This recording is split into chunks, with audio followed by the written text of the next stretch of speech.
새벽 예배를 마치고 집에를 가면 제가 제일 먼저 하는 일이 마당에 이제 내놓은 화분을 관리합니다. 화초들하고 이야기도 하고 물도 주고 그렇게 합니다. 이 화초들이 예민한 것들이 많죠, 그렇죠? 물을 조금만 많이 줘도 썩어버리기도 하고 조금 덜 주면 시들어 버리기도 하고. 어제도 저녁에 퇴근을 해서 집에 가서 이 화분을 옮기다가 그만 화분 하나를 깨트려 버렸습니다. 박살이 나버렸어요. 선인장 화분인데, 그래서 선인장 화분이 깨져서 다른 화분에다가 이제 옮겨 심으려고 선인장을 이렇게 드니까 세상에 그 주변에 이 새끼 선인장들이, 큰 거는 아이들 주먹만 하고 작은 것들은 방울토마토만한 것들이 열 몇 개가 그렇게 막 있는 거예요.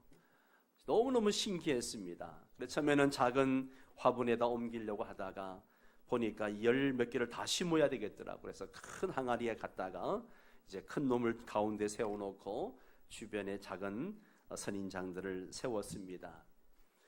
이 화분 관리, 화분에게 물을 줄 때에 적당히 물을 주는 거, 그리고 물을 주는 것은 뭐 그렇게 크게 어렵지 않습니다. 그러나 이것을 그러지 않고 일정 시간에 물을 준다는 거, 이것은 쉽지 않다는 생각을 할 때가 많습니다. 정성껏 물을 줘도 사실 이 화초가 자라는 거 눈에 보입니까? 안 보입니까? 안 보입니다. 그러니 물을 줘도 이게 잘 자라는지 잘 구분이 안 갈 때가 많죠. 그러나 물을 또 안 주면 어때요? 금방 시들어버리고 잎들이 그냥 쭉 늘어지고 그렇습니다. 여러분, 성경을 읽는 것도 마찬가지입니다. 매일매일 조금씩이라도 성경을 읽는 거 너무너무 중요하죠. 몰아쳐서 읽는 거 한번 큰 맘 먹고 할 수 있습니다. 그러나 매일매일 성경을 읽으려면 매일매일 마음을 먹어야 성경을 읽을 수 있는 것이죠. 우리는 나무에 붙은 가지처럼 끊임없이 양분을 먹어야 합니다. 양분을 먹어도 자라는 것은 잘 나타나지 않습니다. 그러나 양분을 매일 먹지 않는 결과는 확연히 나타난다는 것이죠. 바이블 타임으로 매일매일 성경을 읽는다고 하루아침에 막 없던 믿음이 생기고 삶에 막 기쁨이 넘치고 내 인생이 막 확 달라지고 그런 것은 아니에요.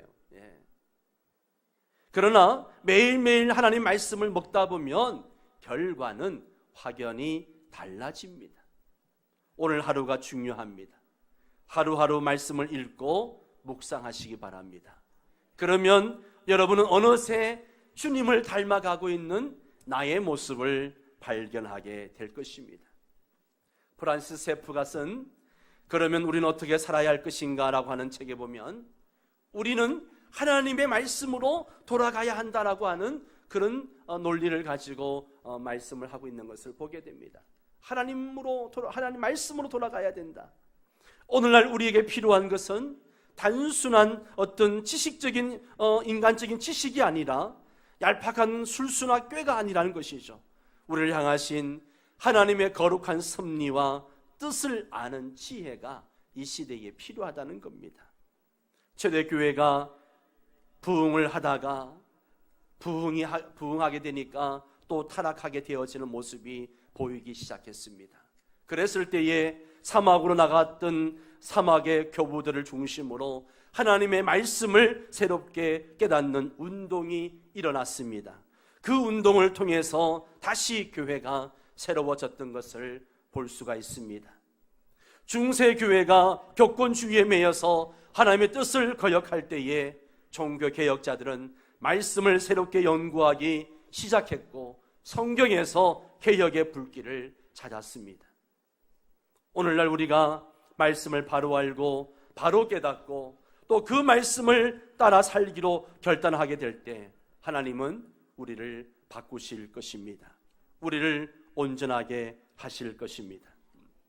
오늘 우리가 함께 읽은 시편 119편 57절에서 64절까지의 주제를 정하라고 한다면 하나님의 말씀 지키기라고 할 수 있습니다.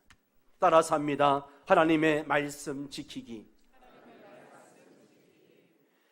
하나님의 말씀을 떠나서는 살 길이 없기 때문에 시인이 하나님 말씀을 지키겠다라고 고백하고 있는 것이죠. 우리가 하나님의 말씀을 제대로 지키려면 몇 가지가 필요합니다. 그 첫 번째가 하나님과의 관계를 바르게 정립하는 것입니다. 57절 말씀을 함께 읽겠습니다. 여호와는 나의 분기시이시니 나는 주의 말씀을 지키리라 하였나이다. 자, 여기 보면 나의 분기시다, 하나님이 나의 분기시다, 그렇게 고백을 합니다. 여기에 분기시라고 하는 것은 전쟁에서 승리한 뒤에 얻은 전리품을 의미하기도 합니다. 하나님은 나의 것, 하나님은 내 편이라고 하는 그런 의미이시죠. 56절에서 이야기한 내 소유와 같은 개념이라고 할 수 있습니다. 나에게 남은 것은 오직 하나님밖에 없으며 내가 가진 것은 하나님의 말씀뿐입니다. 그런 이야기입니다. 다시 말해서 하나님만이 나의 모든 것, 나의 전 재산입니다 라고 하는 것이죠. 사람의 행복은 소유에 따라서 결정되어집니다. 무엇을 얼마나 많이 소유했냐에 따라서 울기도 하고 웃기도 합니다. 우리는 영원하지 않은 것을 소유하려고 하고 또 그것에 집착하고 살아가는 것을 보게 됩니다. 지난주 바이블 타임을 하면서 한 성도가 나눈 이야기인데요, 전에 근무하던 회사 건물 주인이 강남에 있는 회사에서 근무했는데 이 건물 주인이 80대 중반 노인이시랍니다. 이 월세를 매월마다 찾아와서 이렇게 수금을 해간다는 거죠. 그리고 혼자 오는 것이 아니고 국민은행 지점장이 운전을 해가지고 와서 그 모든 돈을 수금을 해서 은행에다가 예금을 한다는 것입니다. 수금을 하고 난 다음에 사인을 해줘야 되는데 그 노인네가 벌벌 떨면서 사인을 해준다는 거죠. 가끔씩 딸을 대동해서 올 때도 있는데 딸이랑 함께 올 때는 딸은 건물에 들어오지도 못하게 한다는 거죠. 딸에게는 아무것도 보여주지 않고 혼자 모든 일을 처리한다는 겁니다. 여기 외에도 다른 데 건물을 또 가지고 있다고 합니다. 그런데 세입자들과 몇만 원 때문에, 관리비 몇만 원 때문에 싸우는 일들이 비일비재하다는 거죠. 그 부자가 왜 그렇게 소유에 집착을 할까요? 이 사람에게는 돈이 전부입니다. 소유가 행복이라고 믿기 때문이죠. 그런데 그 소유가 얼마나 갈까요? 사람은 소유 때문에 오히려 불행해질 때가 있습니다. 현대인들은 만문주의에 빠져서 물질을 신처럼 여기며 살아갑니다. 하지만 물질 자체는 결코 영원할 수 없다는 평범한 진리를 우리는 잘 알고 있습니다. 여호와는 나의 분기십니다. 이 고백은 이러한 진리를 깨달은 사람만이 할 수 있는 고백인 것이죠. 때문에 이들은 세상의 물질을 의지하며 살아가는 것이 아니라 하나님을 의지하며 살아갑니다. 그리고 그 구체적 삶의 표현으로 이렇게 결단을 하죠. 나는 주의 말씀을 지키리라. 나는 주의 말씀을 지키리라. 결국 이것이 하나님을 의지하는 성도들이 추구하는 삶의 몸부림인 것입니다. 비록 육적인 욕구와 영적인 욕구 사이에 갈등이 있습니다. 그렇지만 영적인 욕구가 주도적이 되어서 늘 하나님을 구하는 삶을 사는 것이죠. 그런 사람은 하나님께 기도할 수밖에 없습니다. 58절에 내가 전심으로 주께 간구하였사오니, 이 말은 내가 하나님의 얼굴을 찾았습니다 라는 뜻이죠. 세상을 바라보지 않고 하나님의 은혜를 구하며 하나님의 얼굴을 구하는 삶, 바로 이것이 여호와를 분기수로 삼는 정상적인 그리스도인의 삶의 모습이라고 하는 것입니다. 하나님을 분기수로 삼고 하나님을 자기 하나님으로 삼은 사람은 행복할 수밖에 없습니다. 왜요? 그 하나님이 그 인생의 목자가 되어주시기 때문에 그렇습니다. 그래서 시인은 시편 23편에서 목자이신 하나님을 찬양합니다. 우리 시인의 마음으로 같이 시편 23편 말씀을 암송을 하시든지 함께 읽든지 우리 함께 같이 이 말씀을 읽도록 하겠습니다. 여호와는 나의 목자시니 내게 부족함이 없으리로다. 그가 나를 푸른 풀밭에 누이시며 쉴만한 물가로 인도하시는도다.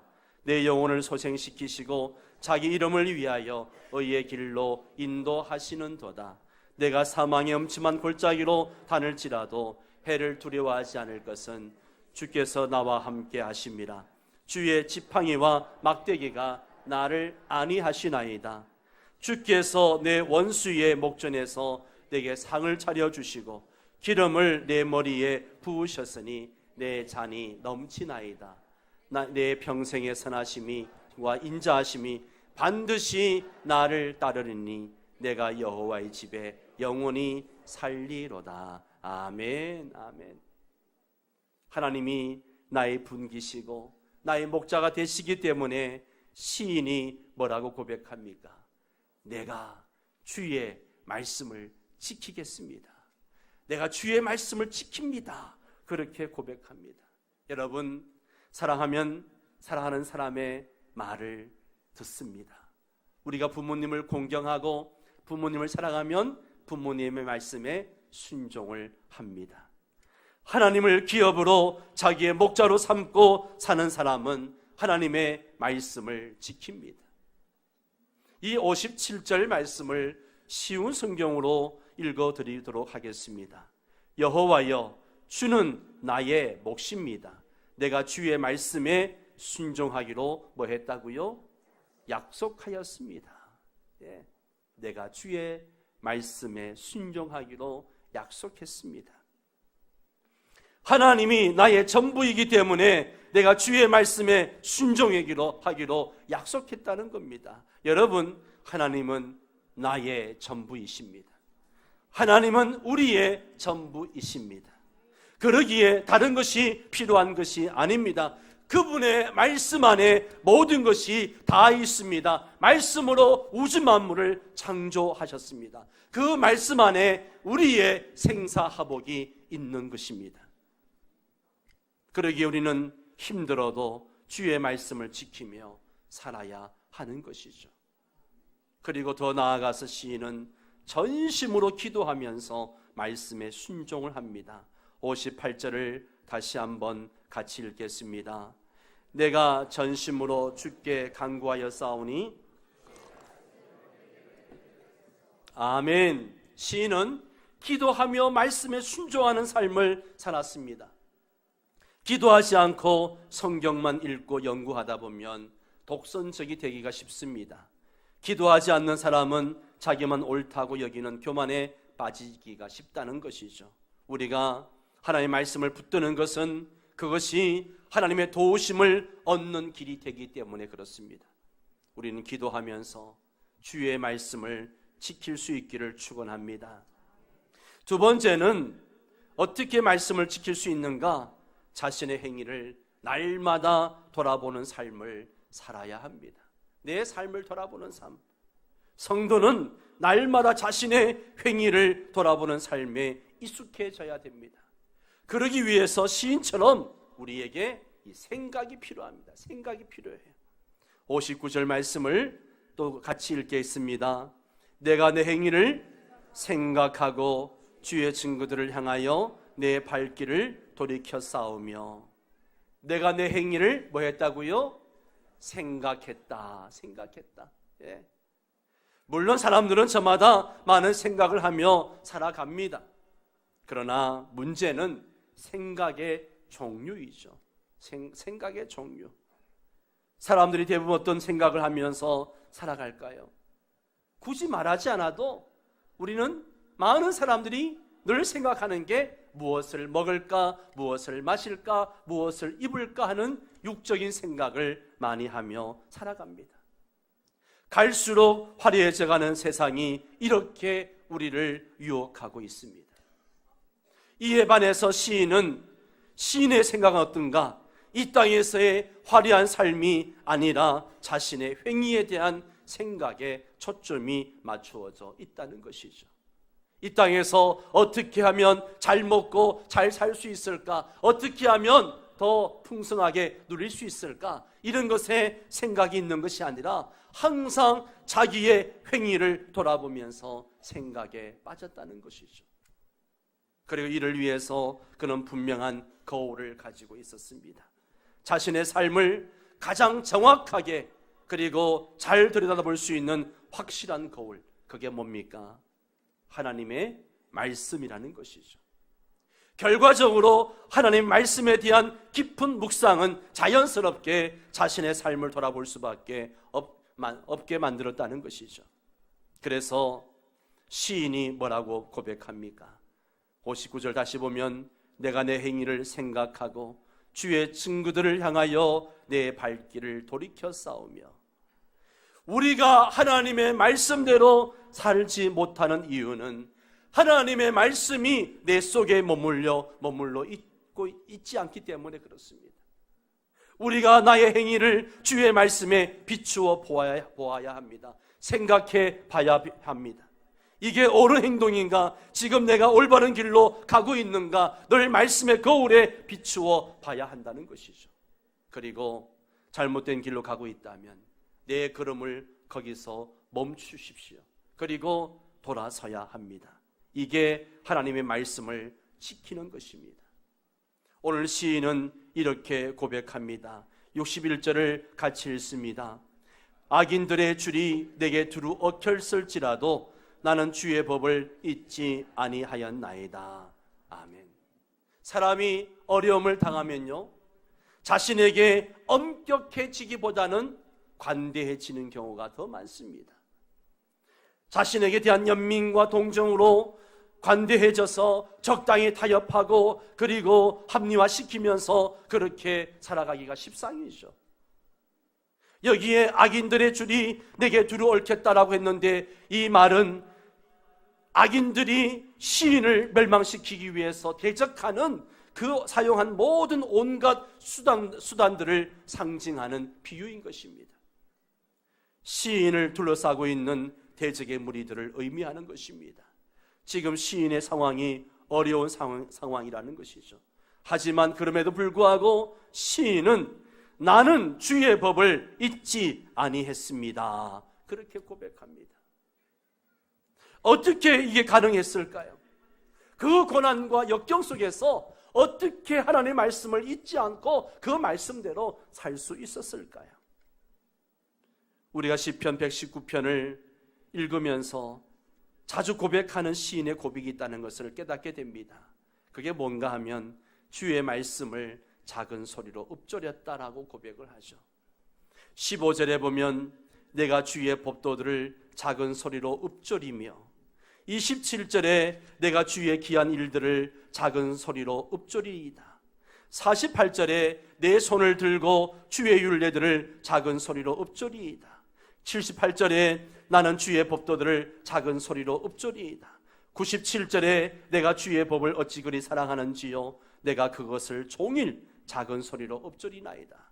99절에 내가 주의 증거들을 늘 읊조림으로 나의 명철함이 나의 모든 스승보다 나으며, 그리고 148절에 주의 말씀을 조용히 읊조리려고 내가 새벽녘에 어떻게 했다고요?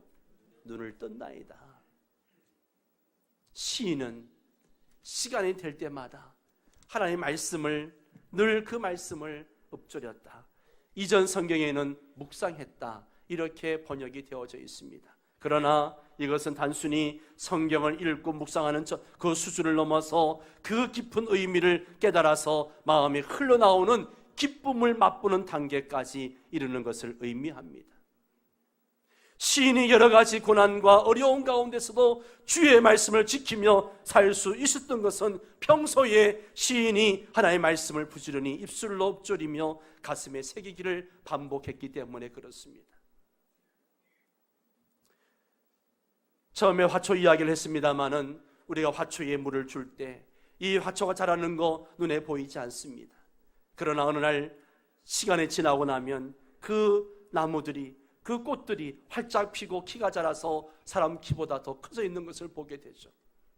시인이 매일매일 하나님의 말씀을 묵상하고 그 말씀을 읊조리며 살아갈 때 그 말씀이 그에게 어떤 의미가 있는지 크게 경험하지 못했을 겁니다. 그러나 환난을 당해보니, 고난을 당해보니 그 말씀이 나에게 힘이 되고 능력이 되었다는 것입니다. 믿습니까? 그 말씀이 나에게 힘이 되어서 그 지금의 고난과 역경을 이겨나갈 수 있었다, 그렇게 고백하는 것입니다. 또한 시인이 이렇게 하나님의 말씀들을 붙들 수 있었던 이유가 무엇인가? 62절의 말씀처럼 내가 주의 의로운 규례들로 말미암아 라고 말합니다. 하나님의 말씀이 의롭다라고 그렇게 확실히 믿었기 때문이죠. 그래서 어떻게 합니까? 62절 하반절에 보면 오히려 밤중에 일어나 주께 감사하리이다. 지금 모든 문제가 해결되어진 것이 아닙니다. 문제는 여전히 남아있습니다. 나를 대적하는 무리는 여전히 남아있습니다. 그런데 아직 문제가 해결되지 않은 고난의 밤중에, 그 고난의 깊은 밤중에 일어나 감사합니다. 왜요? 의로우신 하나님의 말씀이 반드시 하나님의 의를 이루실 것을 믿었기 때문에, 결국 믿음이라는 것이죠. 믿음, 하나님의 말씀에 대한 믿음. 이 믿음이 있었기에 시인은 60절에 이렇게 고백합니다. 같이 읽습니다. 주의 계명들을 지키기에 신속히 하고 지체하지 아니하였나이다. 야, 얼마나 멋있는 고백입니까? 말씀을 묵상하다가 너무 멋있는 고백이다. 주의 말씀을 지키기에 신속히 하고 지체하지 아니했다. 너무 멋있는 고백이지 않습니까? 하나님의 말씀에 대한 믿음이 자신의 행위를 돌아보며 머뭇거림이 없는 신속한 결단력 있는 삶으로 이끄는 것입니다. 바로 이것이 하나님의 말씀을 따라 사는 정상적인 그리스도인의 삶의 모습인 것이죠. 사랑하는 성도 여러분, 하나님의 말씀에 대한 믿음이 있습니까? 말씀에 대한 믿음이 있습니까? 하나님의 말씀이 나를 고난의 밤중에도 노래하게 하고 감사하게 할 줄 믿습니까? 그렇다면 고난의 밤이라 할지라도 일어나 감사하십시오. 그리고 신속하게 주의 말씀에 순종하며 사시기를 바랍니다. 또한 하나님의 말씀을 지키려면 세 번째로 신앙 공동체를 가까이 하는 삶이 필요합니다. 신앙 공동체를 가까이 하는 삶. 이에 대한 이유는 세상에서 일어나는 보편적인 진리를 통해서도 충분히 발견할 수가 있습니다. 동질의 성향끼리는 굳이 힘을 쓰지 않아도 아주 자연스럽게 잘 어울리는 반면에 이 물과 기름은 어떻습니까? 분자 구조상 극성과 무극성의 차이라는 이유로 전혀 섞일래야 섞일 수 없는 그런 물질이죠. 이러한 현상은 우리의 일상 속에서도 그대로 적용되어 나타납니다. 특히 대인관계를 보면 이러한 모습을 잘 발견할 수 있습니다. 한번 주변에 나와 잘 어울리는 사람들을 생각해 보십시오. 기본적으로 나와 가치관이 비슷한 사람들입니다. 왜 그럴까요? 가치관이 비슷해야 내가 평안함을 느끼기 때문에. 그렇다면 당연히 정상적인 그리스도인이 가장 편하게 느끼면서 가까이 할 대상이 누구이겠는가? 바로 신앙 공동체라는 것이죠. 63절을 같이 읽도록 하겠습니다. 나는 주를 경외하는 모든 자들과 아멘. 자, 여기 보면 주를 경외하는 모든 자들, 주의 법도를 지키는 자들의 친구라 그랬습니다. 성도들이 가까이 해야 할 대상들은 바로 신앙 공동체인 교회입니다. 이 역시 동질의 가치관 때문에 그렇죠. 여러분, 신앙생활 잘하는 비결, 하나님의 말씀을 지키며 살 수 있는 비결이 뭔지 아십니까? 바로 교회를 가까이 하고 신앙의 동지들을 가까이 하는 것입니다. 여러분, 주변을 보십시오.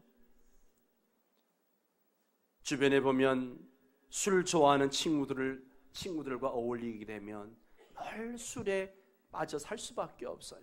예? 일주일 내내 술독에 빠져 사는 거죠. 놀기 좋아하는 친구들과 어울려 보십시오. 늘 놀기 좋아하고 그러는 거죠. 교회를 가까이 하고 신앙 동지들과 가까이 하는 사람들은 신앙생활을 잘합니다. 세상에서도 능력 있는 그리스도인의 삶을 살아갑니다. 그러나 세상 사람들과 자주 어울리고 교회를 멀리하는 사람, 신앙도 잘하지 않고 세상적인 가치와 기준을 가지고 살아갑니다. 세상에서도 아무런 영향력이 없는 그리스도인으로 살아갑니다. 평생을 그렇게 신앙생활을 해도 그 사람 때문에 예수 믿는 사람 한 명도 없어요. 그렇죠. 부끄러운 자기 구원만 받고 살아가는 것이죠.